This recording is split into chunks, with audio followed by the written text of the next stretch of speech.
My fascination to travel to the stars began the night my sister died. It was a cold night.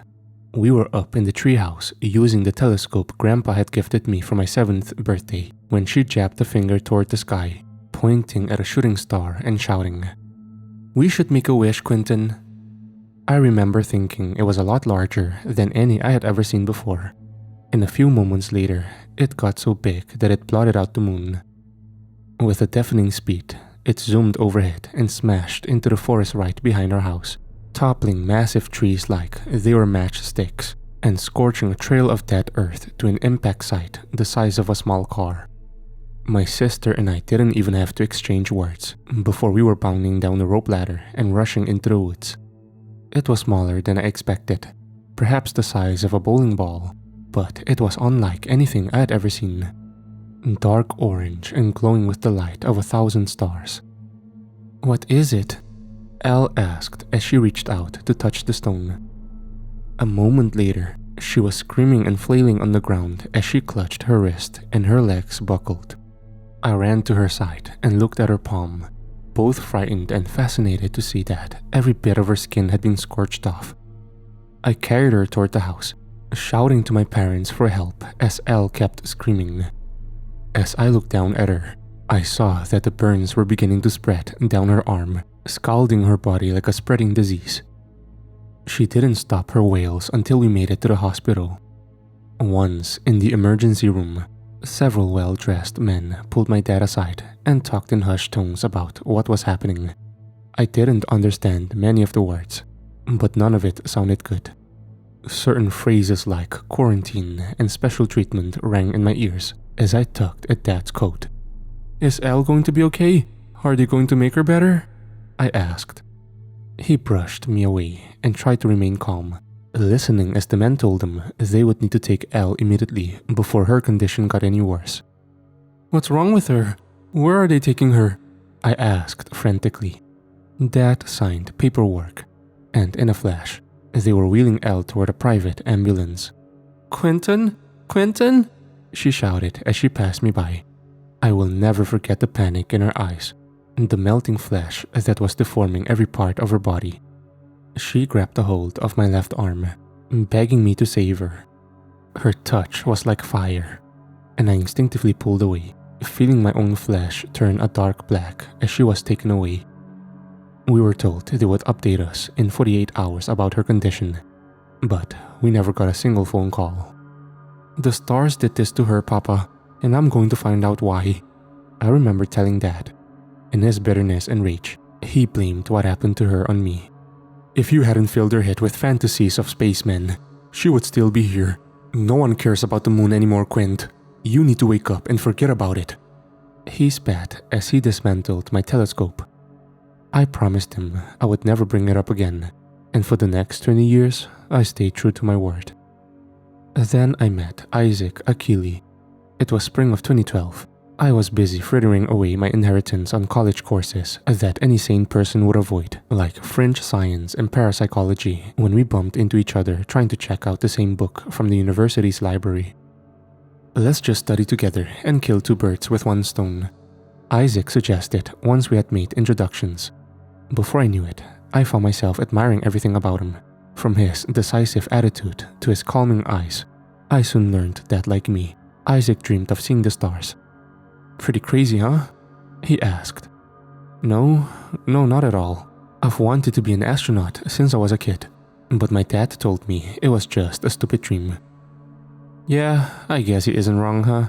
I mean, it's not like the space program is going around recruiting anymore," he admitted. "That's not entirely true.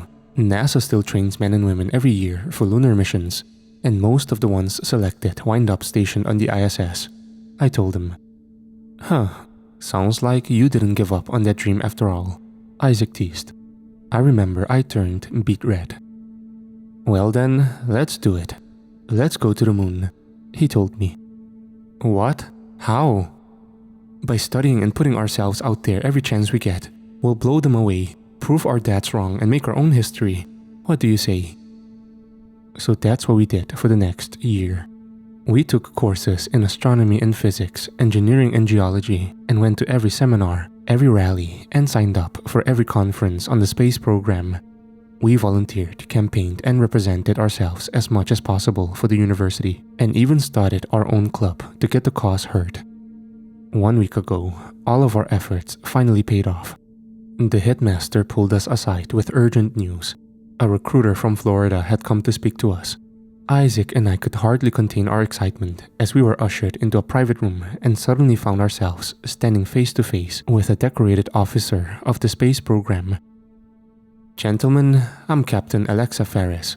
Please take a seat," the dark-haired woman said formally as we shook hands. "As you may have assumed, my presence here is to determine whether or not you meet criteria to be approved as a candidate for an upcoming lunar mission," she began. "Both of you have demonstrated over the past 12 months your determination and skills when it comes to such an assignment, so none of those abilities are in question here. What you need to be aware of is the delicacy of the operation. Signing up is tantamount to casting your old life away. Everything, anything, and everyone you ever knew will be a thing of the past. You will become a part of a classified group that is not acknowledged by any government on Earth, and you will be disavowed by all associates and enterprises. In short, if you become a part of our team, you will be ghosts." She gave us a curt smile and encouraged us to discuss amongst ourselves the implications here. "You haven't told us what we are getting involved with. How can you expect us to be on board with it?" Isaac pointed out. I wasn't quite as critical, but I did have a few questions of my own. What was the deadline for departure? Would we be given the chance to change our mind in the future? And most importantly, what would we be doing? Alexa offered what little information she could, but stressed that any details would be only given once we signed on the dotted line. I understood her need for discretion, but Isaac did not. "This feels wrong," he said. "Could you give us a moment?" I said, pulling him out of the hall. "What's gotten into you? Isn't this everything we ever worked for?" I asked in a hushed tone. "I was about to ask the same thing, Quentin. I thought we wanted to go to the moon, not become a part of some clandestine project. We don't know anything to base our statements on, or even a way to verify who this woman is. It all seems rather sketchy," he admitted. "Don't flake on this now. What if this is the only chance we get? Shouldn't we take a leap of faith?" It's all happening so suddenly and without notice. I know we said we want this, but can't we do the same initiatives we've always fought for right here?" he whispered back. I could see in his eyes that he had already made up his mind, and it broke my heart. "I thought we were in this together," I said softly. His stature stiffened, and his expression grew cold. "I thought so too. It looks like I didn't realize what really mattered most." Isaac fumed. That was the last time we ever saw one another. I watched as he left without even saying so much as a goodbye, and then turned to see that the commander was standing there, waiting for my own decision. I remember thinking of all the people I wanted to prove wrong, and now I was adding him to the list.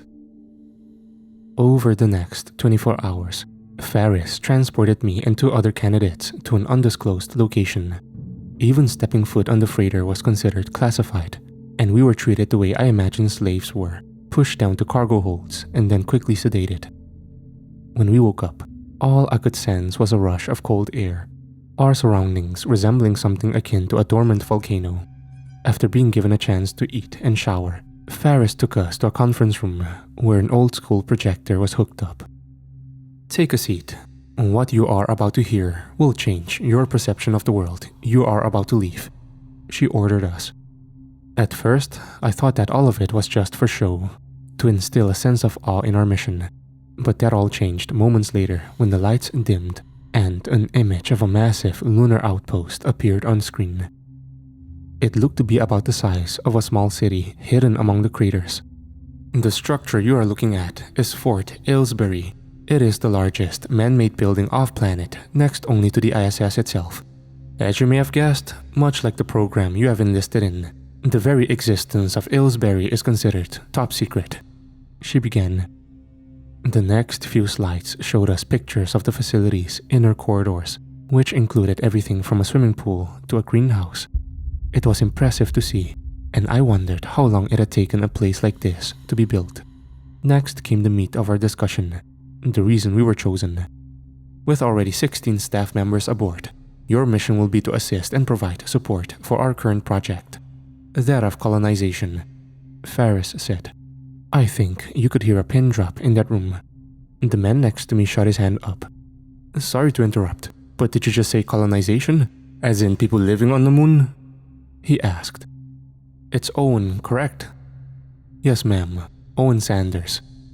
I'm going to have to ask you to please hold off all questions until the end, Mr. Sanders. She snapped back as the next slide showed a large area beneath the lunar base that was being mined. Water is the most precious resource on the moon. For the past 6 months, the team has been focusing on attempting to breach this pocket of the lunar subterranean area we call Lake Severn. It's about 4,700 feet in diameter, and from our scans has a 77% liquid base amid the other materials. Our goal is to successfully mine this lake along with other locations on the moon's surface over the next 10 years, and you will be a part of that, she explained. I couldn't believe my ears, but the excitement only grew from this moment. We signed a lot of NDAs, went over the launch, and finally departed from Earth around mid-morning. I remember watching the globe fade away amid the stars and thinking how lucky I was to be doing exactly what I had always wanted to do with my life. Little did I know that the secrets the moon had to offer would haunt me forever. Landing and debriefing with the station's chief happened around 1700 hours, and as we were given necessary immunizations by the staff physician, I did my best to memorize all of the names of the senior staff. Cyrus Gordon, Chief of Operations, Dr. Clara Rowland, Chief of Medicine, Alexa Ferris, Chief of Security, Professor Francine Landry, Chief Astrophysicist, Caleb Littell, Chief of Maintenance, TJ Armitage, Chief of Engineering, and then my direct supervisor, Tyler White, Chief Science Officer. Owyn and I would be working directly underneath him in the weeks to come, he said. There's a lot to take in, and I'm sure you'll adjust to your surroundings soon enough. But as it stands, we are going to need all staff to be on high alert as we enter the subterranean pocket at 0700 hours tomorrow. Our goal is to stabilize the area, determine whether or not it's a viable location for creating an artificial ocean, and also to excavate all resources and determine their usefulness for our primary mission, Captain Gordon explained. It felt like I was on a roller coaster with all of the sudden revelations.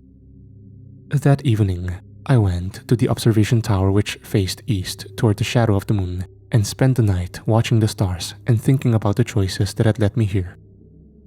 They look different from this point of view, don't they? Professor Landry smiled at me softly as she joined me to peer up at the expanse. It's amazing.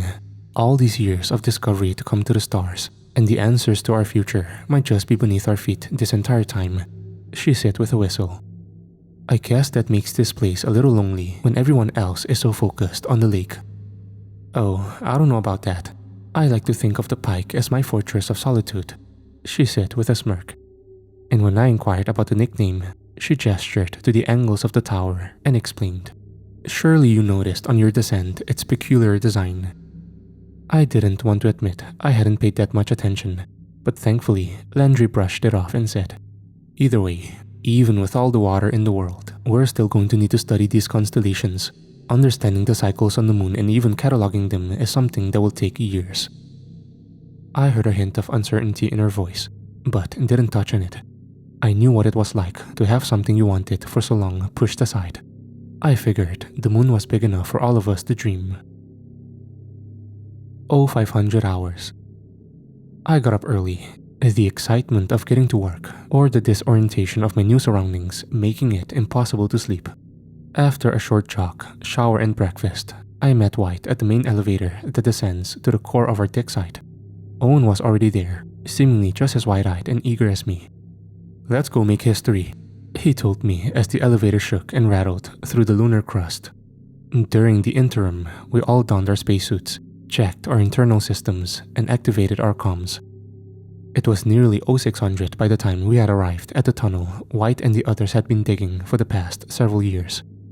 The massive drills they used looked to be about the size of small cruise ships, the equipment likely costing more than my entire yearly salary.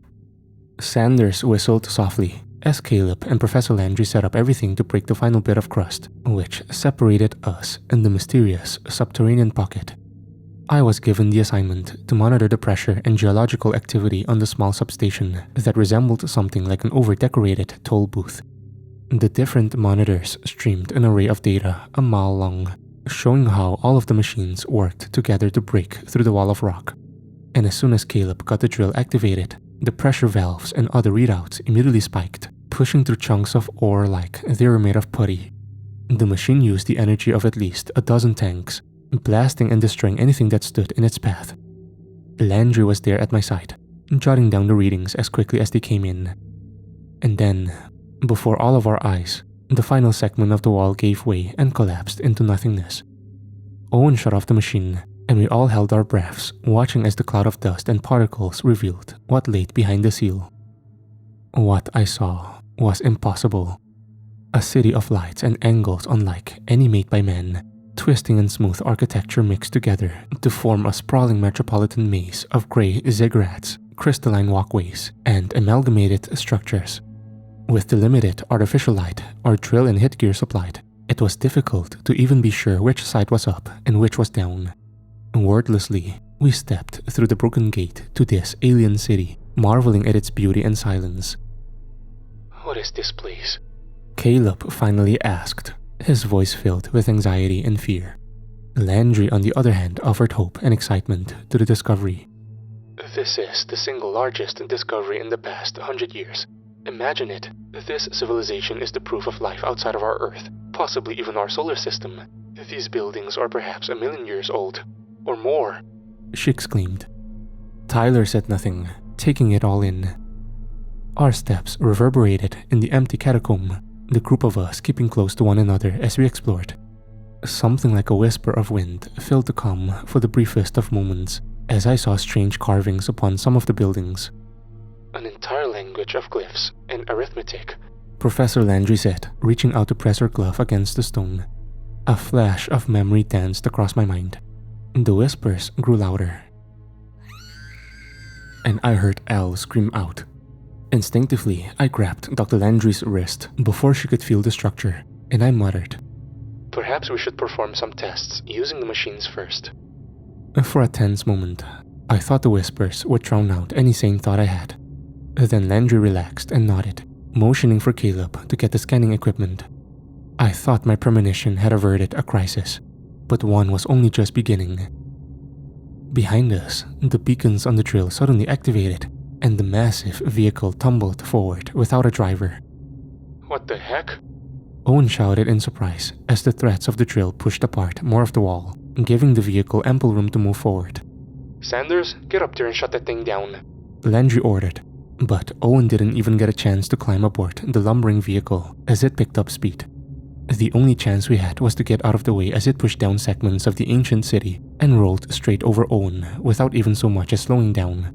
The sound of the threads smashing and crushing body like a tinfoil can is something that I'll never get out of my head, mixed with his screams as his lungs and spine were torn apart.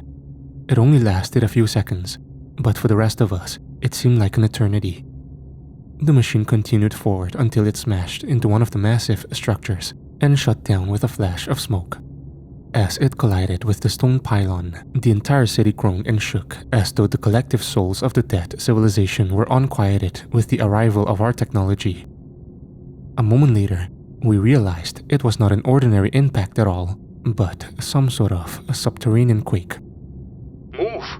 Tyler shouted to Caleb and I as we were forced to leave Owyn's mutilated body behind, and a rain of stones fell from the top of the dome. Back on the outskirts of the underground ruin, we watched in horror as our chances of exploring and learning more about it were dashed to pieces. Piles of stone and dirt blocked the path, and the three of us were fortunate to even still be standing. As the quake finally ended, our comms filled with static again.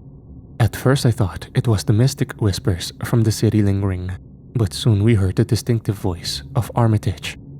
"Professor Landry, are you alright down there?" He asked. "We're a man down, and we've lost access to the tunnels," she responded. There was a long silence as those above let that statement sink in.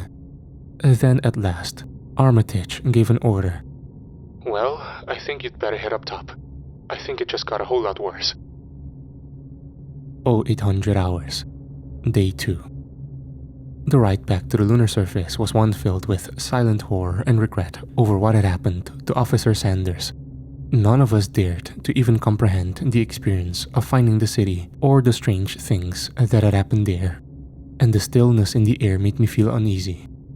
It didn't let up when we arrived at the observation deck.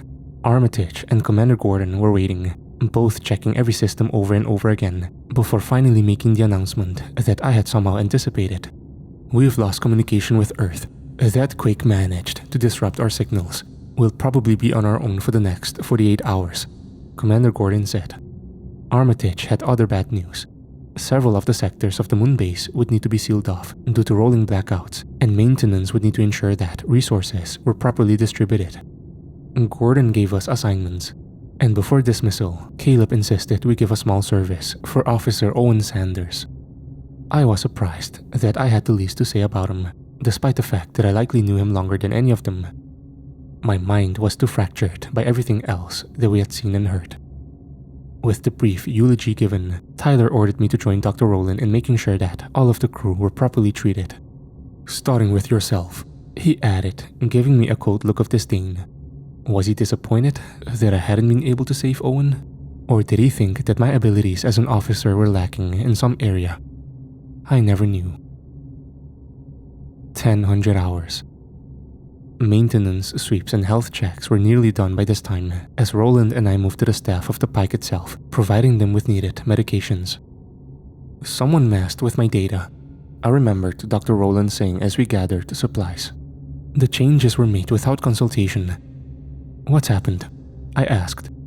"See for yourself," Dr. Roland said as she stepped aside, and I looked at the glitching screens. Occasionally, it would show strange markings and symbols that reminded me of the glyphs we saw in the subterranean city below, and that alone gave me a chill. Was it possible that some curse had been placed upon us simply for opening the chasm?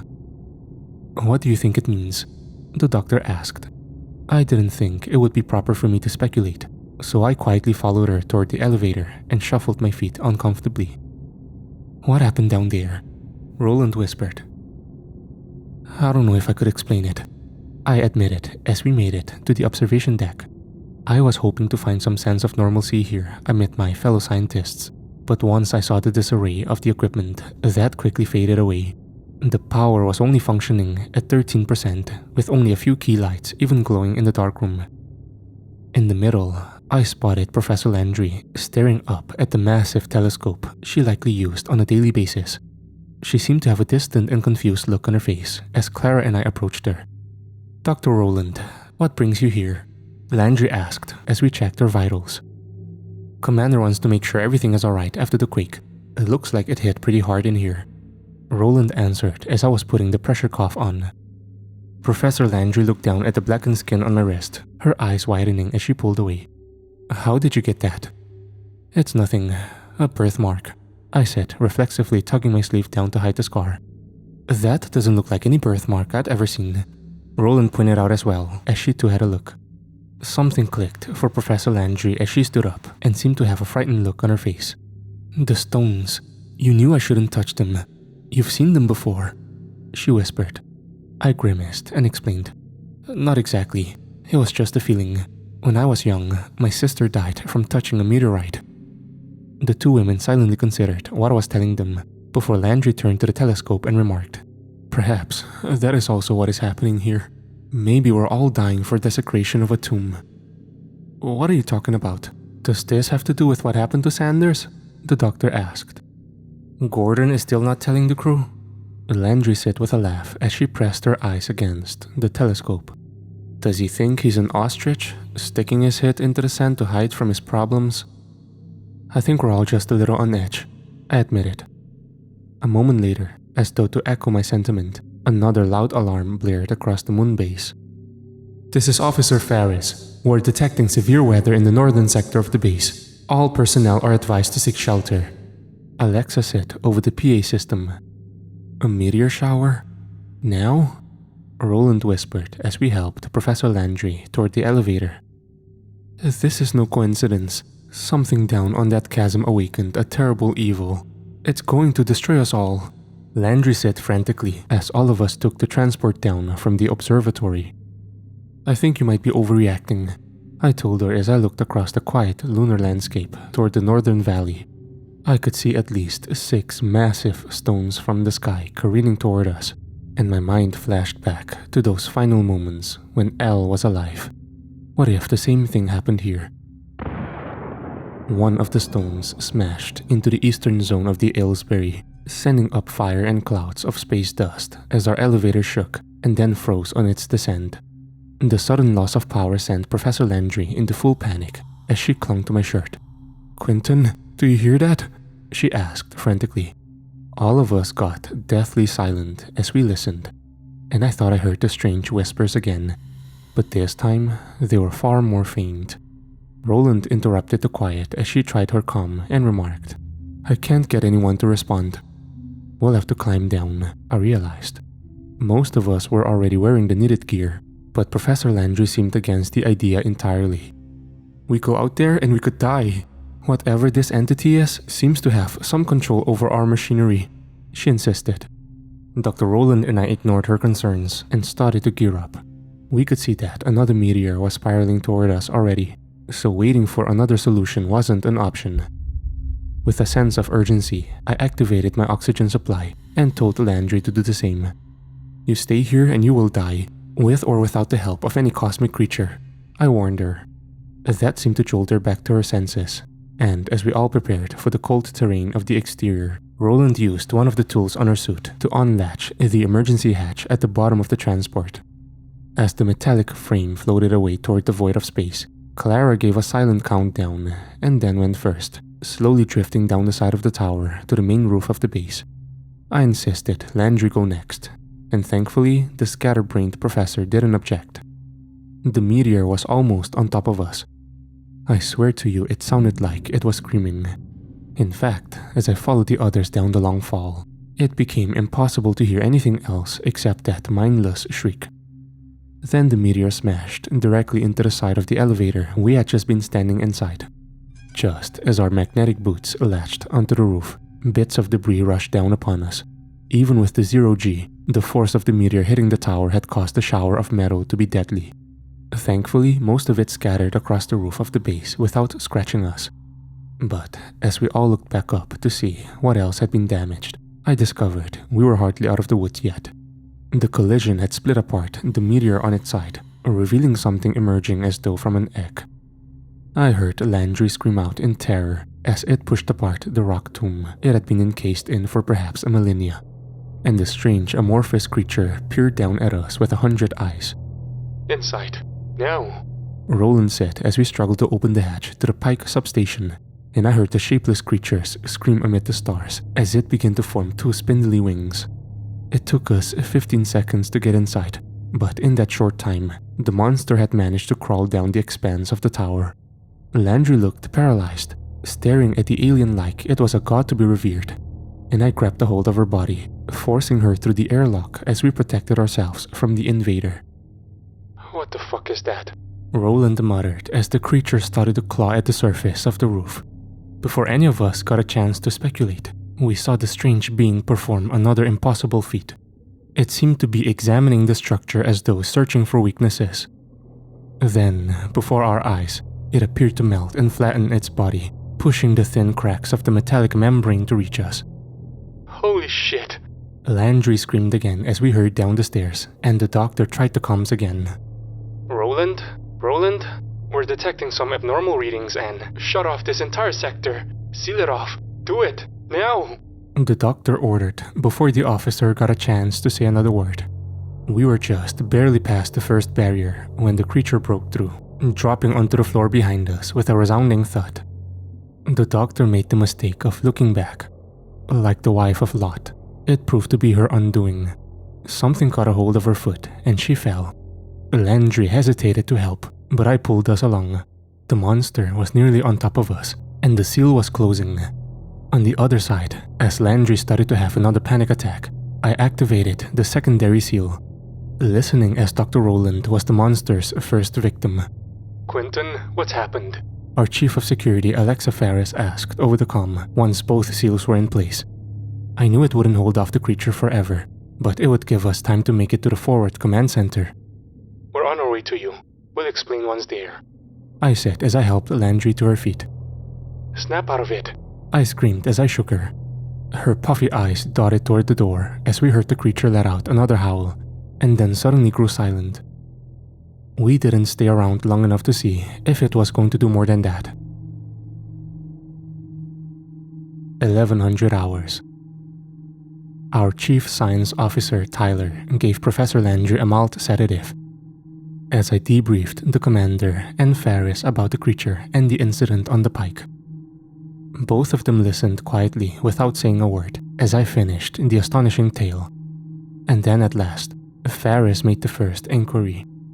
And you said you lost all functions to the systems? It was like the creature managed to take them over, I told him. She gestured for me to follow her over to one of the monitors where Armitage was reviewing security footage of the incident. I watched as Roland, Landry and I descended after the meteor struck and scrambled into the base, but there was no sign of the creature anywhere, no indication that it had ever killed the doctor. And the professor and I closed the door on the feet. All that we had locked out was the doctor herself. I don't understand. That isn't what happened, I stuttered as I stepped away from the screen. We're considering unsealing the sector to have my security team take a second look, Commander Gordon proclaimed. No, you do that and the creature will kill you, I told them, but all of them gave me a skeptical look. Ferris placed her hand on my shoulder and gave me a comforting squeeze. What we experienced down below with Owyn was terrifying. No one is denying that, and the meteor storm has likely also caused you undue stress. I stepped away from her, realizing what she was implying. You think that Landry and I made that up? Certainly not. In your mind, the creature was quite real. But that's all it was, a hallucination of your anxiety, Commander Gordon responded. Then how do you account for Dr. Rowland's disappearance? Surely I'm not hallucinating that, I snapped back. Ferris let out a sigh as she glanced over to where Landry was finally calming down and remarked, Don't make me sedate you too, Quentin. The crew has been through enough. I couldn't believe what I was hearing. Fine, open the seal. You'll see for yourselves what that beast did to Roland, I told them both. Commander Gordon and the security chief exchanged a worried glance and then gave the orders. I don't know what I was expecting to happen. Of course, there was nothing there. Not even the fragments of Roland's body. Whatever had happened was utterly erased.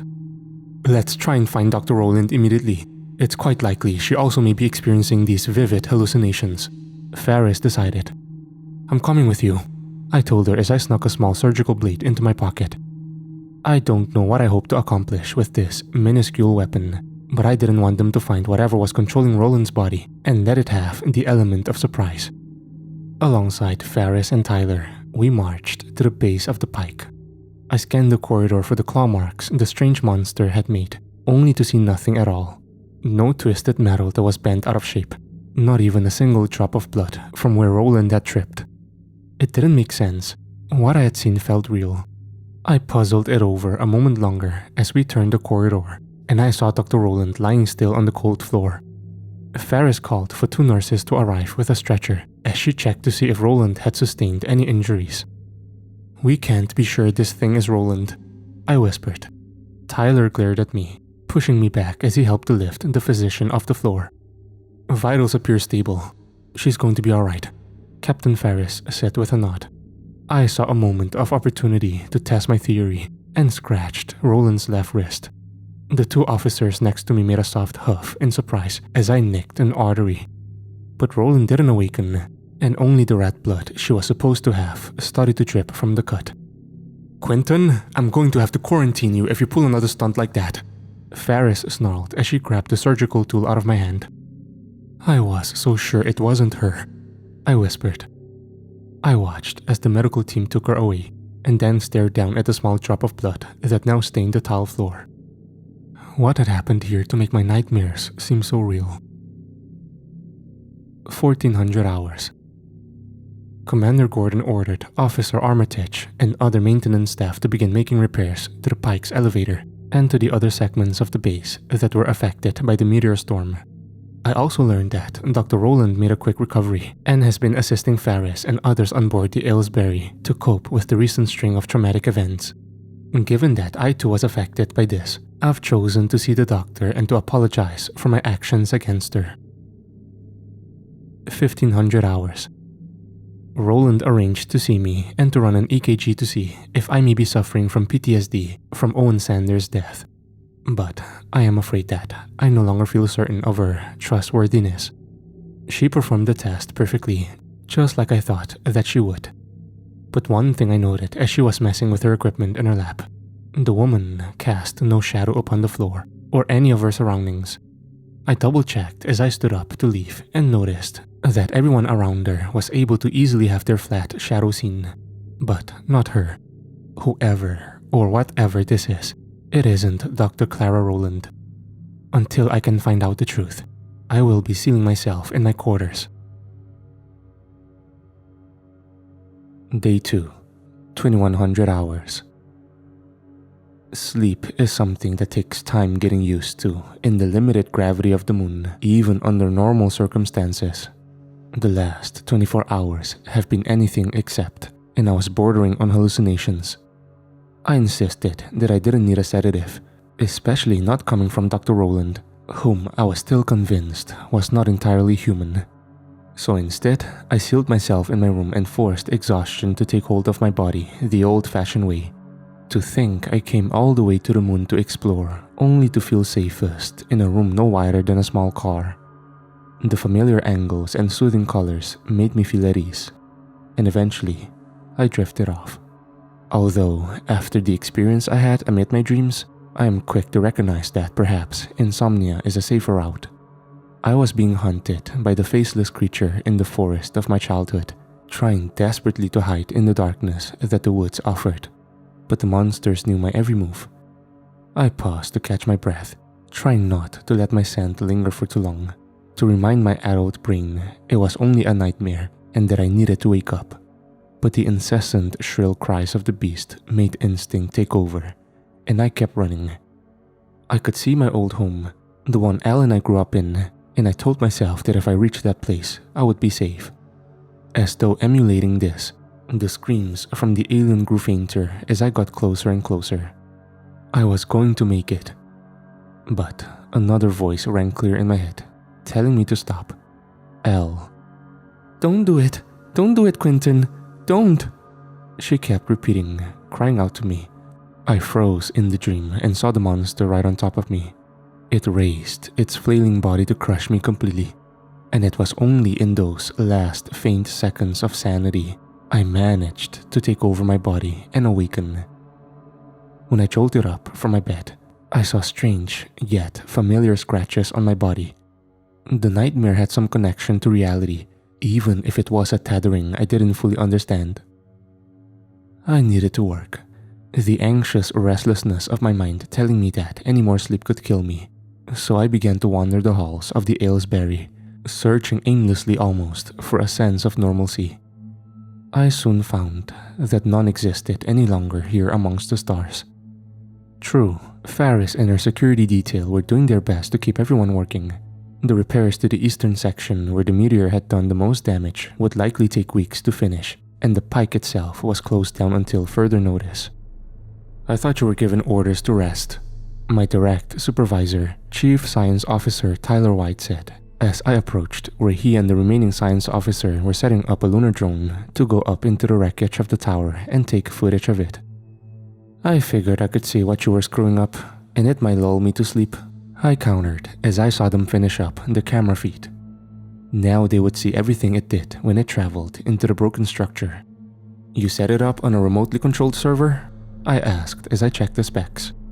"Just in case what you said about the city below is correct," Tyler explained. I felt a sense of relief wash over me to think that at least he was considering the possibility that I wasn't crazy. But that only reminded me that everyone on the base was still on edge, and nothing was being given as far as answers. "What do you think did happen?" I whispered to him. He shook his head, his eyes showing a hint of fear. "That place was haunted. I know we are meant to be scientists, but there is little in our conventional textbooks that can explain what we saw with our own eyes. Physics cannot solve this, and I'm afraid our commanding staff doesn't quite understand that," he told me somberly. "Are you saying that we should try less conventional methods? Something connected to fringe science or the paranormal?" I asked. "Commander Gordon hired us for all of our fields of study. Maybe it was meant to be that yours included such unorthodox ideas," Tyler suggested. I shrugged it off and remarked, "Even if that were true, how would we go about giving something like that a try?" He didn't offer a theory and returned to work, almost as though he thought that continuing our discussion was dangerous. Were Gordon and the other senior staff listening in on us? I decided my next task would be to find Professor Landry and make sure she was alright. So I left Tyler to his work and wandered to the southern quarters. I was midway down the flight of stairs to the base gymnasium when I heard what sounded like scratching coming from inside the walls. And given that I've been prone to hearing things in the last 48 hours that amounted to nothing, I ignored it at first. But the more I tried to quiet the noise, the louder it seemed to grow. A constant, incessant frustration of nails and claws digging their way out of the walls. Where was it coming from? Suddenly, all that mattered was figuring that out. I imagined that if someone else were there in those corridors and saw me wandering about, I would have looked like a madman. And maybe that was a correct assumption to make. The hours were racing by. As I scrambled to find the noise leading me back toward the library, and a quiet, soothing voice told me that this is where I needed to go. Stepping inside, I found myself amid a disarray of books, some piled all the way to the ceiling of the room, and also the scratching. It was louder here and more persistent, like claws on a chalkboard. It didn't take me long to find the source. Professor Landry was standing there alone near the west wall, having cleared the shelves and pushed the case itself aside. She was scrawling strange runic markings on the metallic plating itself. I recognized the symbols instantly as the glyphs from the city below. How had she memorized them so quickly, I wondered, as I slowly stepped toward her, trying to break her from her methodical task of scribbling. When she turned her eyes to me, all I saw was a blank void. The professor was caught in a trance that was beyond her control. She pushed me away and continued the writing, muttering to herself the need to finish it as though it were some elaborate puzzle. I focused on the language as well, trying my best to see if there was a pattern to the madness. Surely there were secrets beyond our comprehension if we could only make sense of it. What could this possibly be? I whispered. To my surprise, Landry broke free from her hypnotic state and offered a guess. A prophecy of blood, a war to be waged between two gods, both of discord and chaos, in our world, the battleground. Their bones tell us how it will end. The intricate shapes that go beyond the dimensions we understand. They are telling us a story, Quentin. All we need to do is open our minds and accept their call, she hissed as she placed my hand upon the cold metal surface. In that bizarre moment, I had a vision. I was suddenly back on Earth, standing on a mountain top. Professor Landry was gone as well, replaced by my dear sister.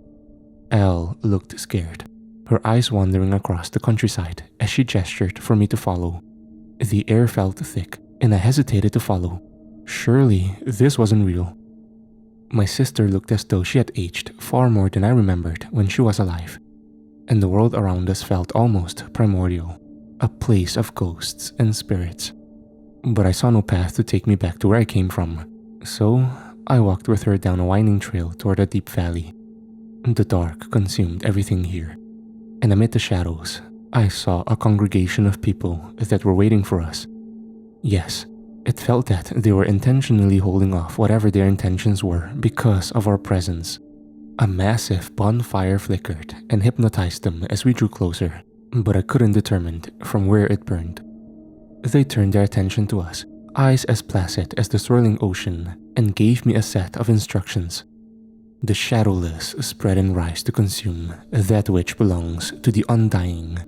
Your blood must be offered to stop the infection. Take the blade of unholy sacrifice, they chanted. I didn't understand why I willingly obeyed, but I reached toward the fire. Amid the scorching pain, I felt something sharp and deadly. When I pulled out my hand, I saw that I had retrieved a dark and vile blade. Somehow, I knew it had killed many before me and would again strike down hundreds after I was gone. I heard Elle beg for death. She was burning again before my eyes as a child, desperate to be free of the pain. The blade could offer that to her. I could be her salvation. I grabbed her and pinned her to the ground, holding the blade near her chest. She had fear in her eyes, but I whispered that it would be okay. "Let me help you," I said. She didn't resist, and I plunged the knife into her chest over and over. I had to finish it. I had to help my sister from the pain she was enduring. Then, my sister started to fade away. She was replaced with the professor that I had been speaking with only moments earlier. Except, the wounds were still the same. Professor Landry was choking on her own blood, and some way or the other, the knife I thought which was only my imagination was there in my hand. I dropped it and stood up, my own clothes covered in blood as I called out for help. The archives were empty, save for us. Then I saw something beyond a nightmare. It stretched and pushed its way up and out of Landry's throat, pushing her skin out of the way a pufferfish would. But it was like a waft of smoke that somehow had form of its own. It occurred to me that this being was reminiscent of the one that had crawled out of the meteor, the one Ferris and the commander said did not exist.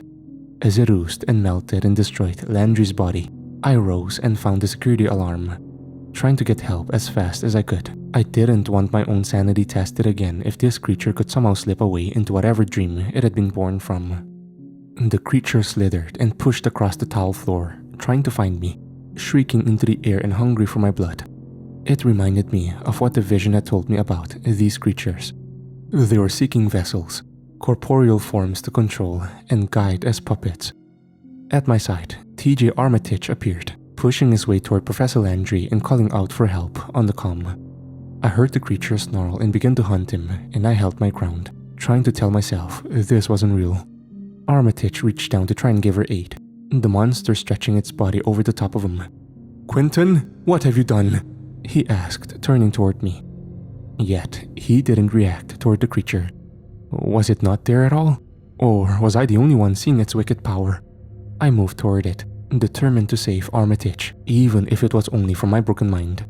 I slammed toward the faceless monster and pushed it against the wall. I heard TJ cuss and exclaim something in his own language. He was pinned as well. Would I harm him the same way I had Landry? I could see myself doing it easily.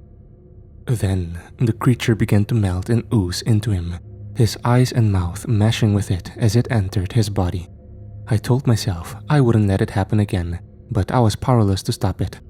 Others rushed into the room, seeing the violence, and took us apart. I kept kicking and screaming until at last Tyler plunged a syringe into my neck. Darkness was far more welcoming this time. No nightmares were going to harm me in this cold, dense fog. It was the waking I feared. 0900 hours, day 3. When Ferris reviewed the tapes, this time I knew what to expect. My fractured mind was showing me monsters that only I could see, driving me to the point of insanity where I was harming my teammates.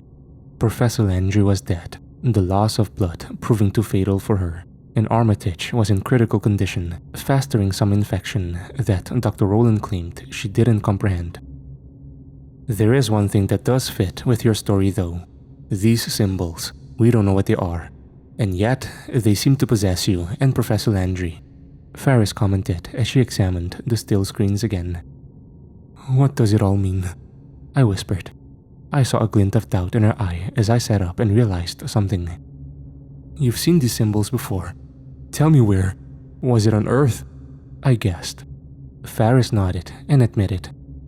It's like a half-remembered dream. It was an ancient book of witchcraft and prophecy. I can hardly believe I forgot it. In college, the thing gave me nightmares. She turned to where Armitage was slowly coming back around and ordered me to stay put, checking on his vitals. I hated to be on the sidelines, but what else could I do? I was lucky that I hadn't been locked away like a feral animal. I watched from the soundproof glass to see Ferris's reaction as Dr. Rowland gave some results from the lab. The way Ferris became animated and irate told me all I needed to know. Something had happened in the archives that couldn't be accounted for. Perhaps the alien life form I imagined was in fact detectable after all. For some reason, this terrible revelation was comforting to me. 1500 hours, day 3. That comfort didn't last long though, for soon the madness we had confirmed as being real finally took a hold of Armitage.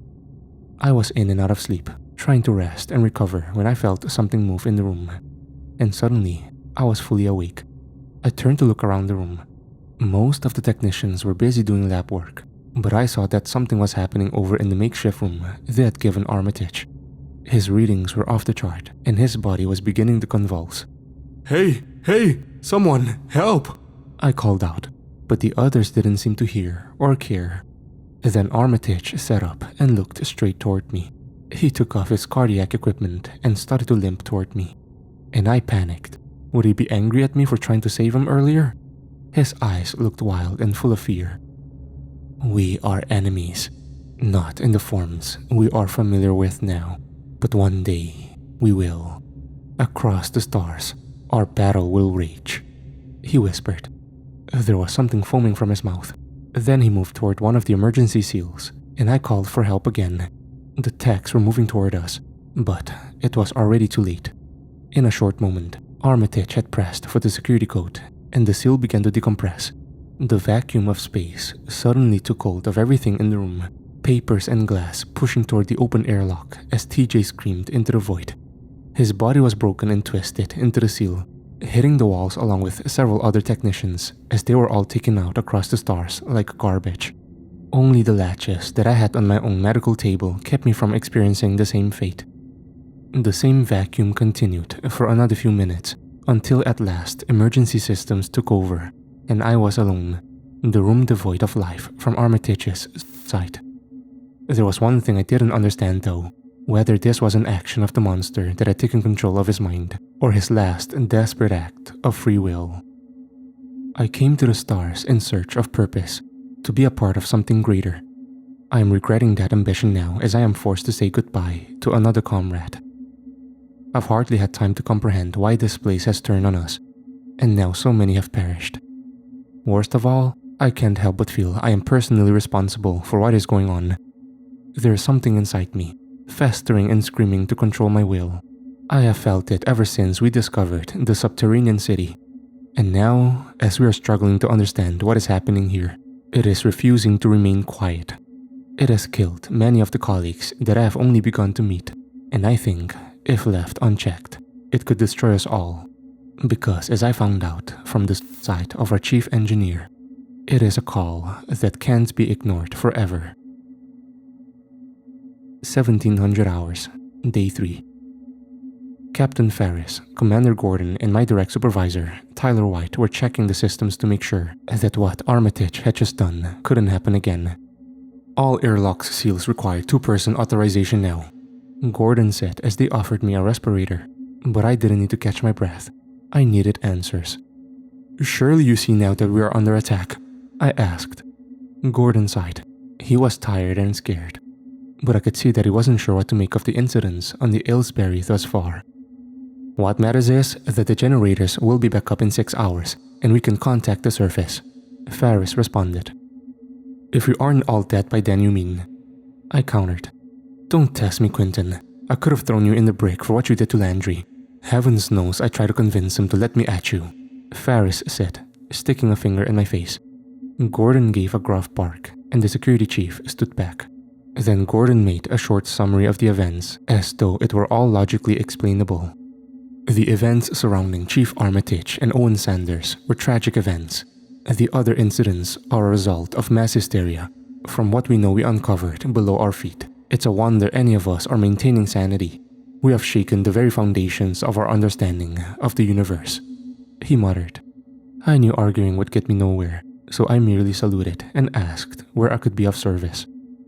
Dr. Rowland hasn't said you are fit for duty, Tyler reminded me. I huffed at that, but then it gave me an idea. I can go see her first thing in the morning, if that's alright with you, Commander. Gordon pursed his lips as though he were going to deny the request, but I added, I just want to be useful. That's why I was recruited, wasn't it? Gordon nodded and gave the approval. Now, all I had to do was make sure I didn't screw up my plan. Considering how crazy it was, I didn't hold my breath. 0800 hours. Day 4. Tyler came to take me to Dr. Rowland in the morning. Since the main medical bay was no longer in use, the doctor was now using the command center at the base of the pike, assisting with the study of the meteorite that had struck the tower. "I thought you said you didn't trust her," Tyler whispered as we walked down the south corridor.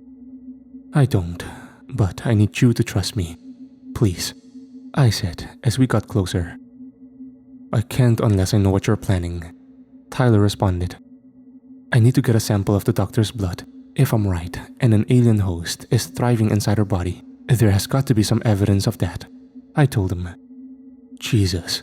Well, I guess I should have known it would be nuts," Tyler said dryly as we entered the small makeshift clinic.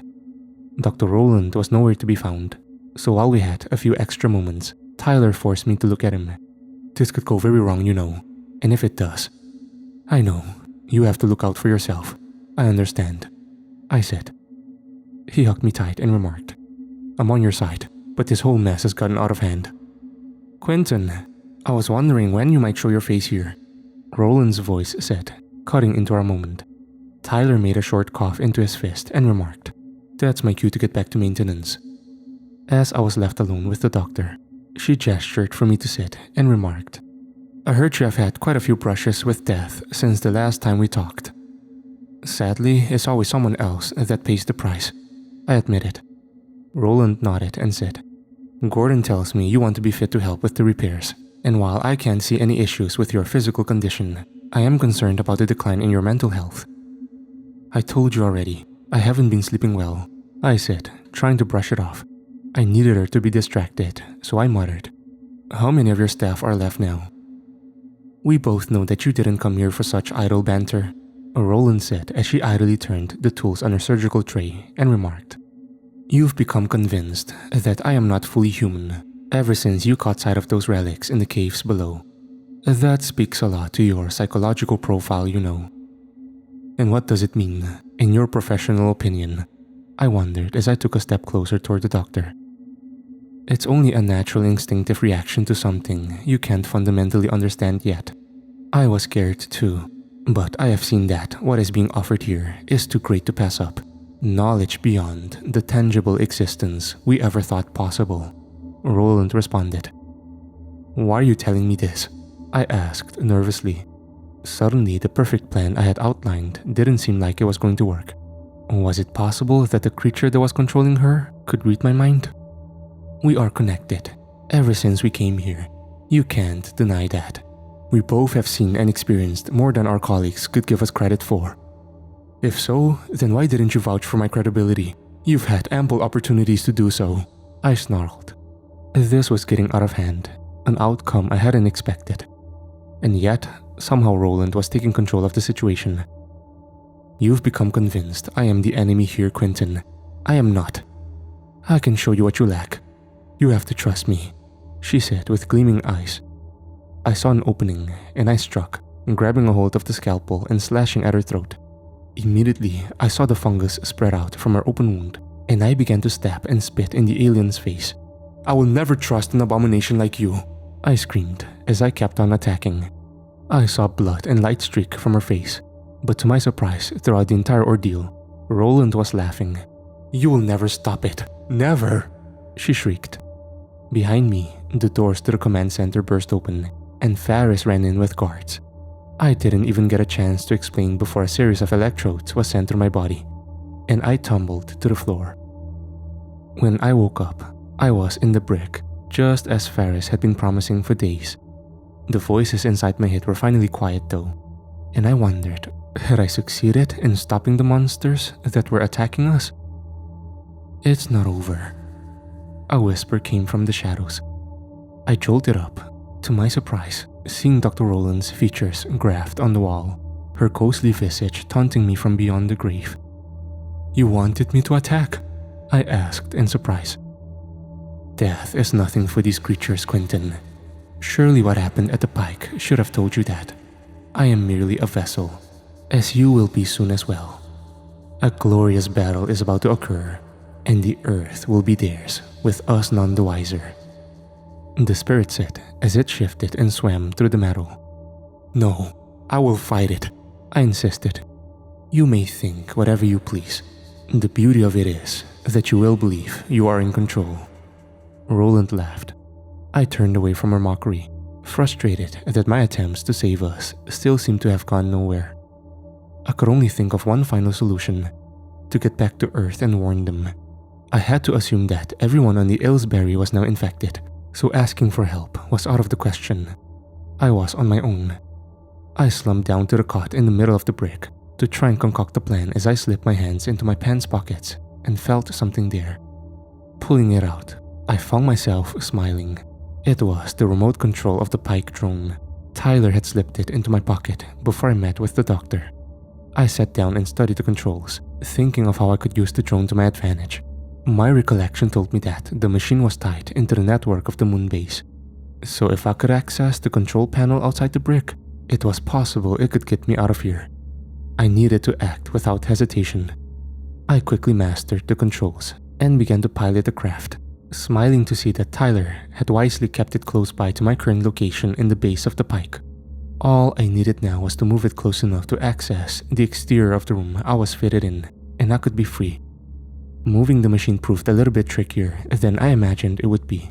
It reminded me of the small RVs Dad would get me for Christmas. I could even hear Elle giggle as I bumped into every wall along the way and narrowly avoided being stepped on. No one would pay attention to the drone, and I would use that to my advantage. The remote control Tyler had given me came with a tiny screen to see what the drone saw, and it made me reconsider the way I have been treating this place. I imagined the moon being full of opportunities, possibilities, and structure. But the halls were empty, the corridors devoid of any life. Was this even meant to be a colonization project at all? It didn't seem likely. I shrugged away that odd sense of foreboding and finally got the drone to outside my door. In a few short moments, it had gained access to the network to set me free. But I knew my struggle wouldn't be over if I simply walked out. Ferris and the others will lock me in a tighter cell once they realize what's happened, I thought as I stepped out and checked the network. Then, another insane idea formed in my adult brain. The entire base was built with artificial gravity to make work easier, but shutting it off could give me the chance I needed to escape. I set things in motion by keeping the drone at my side and sneaking into a nearby locker room. Before I could shut off the gravity, I would need to be certain I had the proper equipment to make it to an escape pod. I made it to TJ's old locker, saw his spacesuit still hanging there and got changed. It was a bit disconcerting to wear the clothes that belonged to a man that had just died, but I needed to leave this place without interruption. Once the spacesuit was securely on my body, I checked the drone again and finished the shutdown operations. With luck, I would be able to walk through the Ilsbury unobstructed. As I put the authorization codes, the voices that have guided me here on the moon this entire time grew loud like a hornet's nest being knocked over. Someone was coming. Alarms blared as I activated the suit's magnetic boots and began to move out the east corridor. The intercom announced that it would take 17 minutes for emergency systems to recalibrate. I would need only half that much to make it to the escape pod. The noise of the intercom and the screams in my head became so loud that I almost became disoriented as I made it to the hangar bay, pleased that my bizarre escape plan had somehow been successful. Don't move another muscle, Quentin, a voice said as I made my way down the steps to the pods. I raised my hands defensively, turning to see Captain Ferris standing there in her own suit with a pistol aimed at my head. This has gone on too long, Ferris said as the alarms grew louder in my ears. The shrieks were telling me to finish her, to get out of here before she too tried to stop me. So before she even had a chance to act, I was rushing toward her. She let out a single shot, but with the limited gravity, it did nothing to stop me. I pushed the gun out of her hand and pressed her against the wall of the hangar. Captain, you may think me insane, but this is how I plan to save our species, I said as I pressed a few key buttons on her suit and watched her lose oxygen. Ferris's eyes widened in shock until her skin became crystallized. Her skin as brittle as glass. She was a frozen statue of pristine beauty and stark destruction. My hands trembled as I used them to access the escape pod and tried not to focus on the vile deed I had just committed. My resolve had never been stronger. And as I stepped into the pod, I realized that I had made it. My resolve had helped me to escape this hell. A few systems came online as the noises in the background faded away. According to the display, I would be back on Earth in 7 hours. The doors to the hangar opened slowly and purposefully. As I looked out toward Ferris's corpse, an immediate feeling of remorse overcoming me. They were all infected, all a threat to our survival, I told myself. As the door finished opening, the pod asked me one final time if the sequences were correct, and I pressed for confirmation. I was jettisoned into the stars a few short seconds later. My eyes drifted toward the pike, reflecting on all the strange discoveries we had made here. Our species is not alone in the universe, but it is also ill-equipped to prepare for what is coming.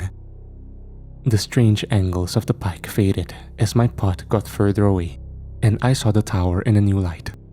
Now it looked dark and foreboding, an invitation to the darkness that was spreading out across the entire base. Had we ever had a chance to escape? Or was this cosmic invasion something that we were only delaying? I pressed my hand against the glass as the moon faded into the stars and sighed in frustration, wishing I knew the answers. 0 hours. Day 4. My pod slammed into the calm waters of the northern Atlantic right at the midnight hour, a fresh slate to be written on the history of our species, the last few days already fading to nothing but a memory. I sent out a distress signal, hoping that someone would come, but my equipment told me there was a chance I might not survive that long. Some inner strength told me to push forward, to warn others of the evil I had seen, and that was what kept me alive until rescue came. 1:30 hours. I was tested, given food and new clothing as I explained to the crew of the ship that had found me who I was and why they needed to take me to America immediately. I had to get the information I now retained to the highest office possible as quickly as I could. "You won't be going anywhere, officer. Not until we determine exactly what happened up there," the captain told me. "I know you are frightened by my words, but I am telling the truth," I insisted. "We know that you think you are, but we have been monitoring events on the Ilsbury for some time. As far as we can tell, the only threat that faced the crew was you. You went on a rampage, concocted an alien invasion inside your mind, and killed the majority of the team," the captain snarled. I was at a loss for words. As they left me alone, a few key moments of my lunar journey played out in my mind. Owyn Sanders, Professor Landry, even TJ Armitage. They were all scared of me. I was the monster. It had infected me and used me, not them. The whispers wriggled their way into my brain again as I realized what a fool I had been. I've given this creature exactly what it wanted. To be on Earth. I was the puppet all along. I looked toward the walls and saw the writhing mass of ghosts and spirits I thought I was fighting just barely out of my view. Al was right there on the edge of my vision, smiling. "Now, we are together," the creature whispered. And I smiled back.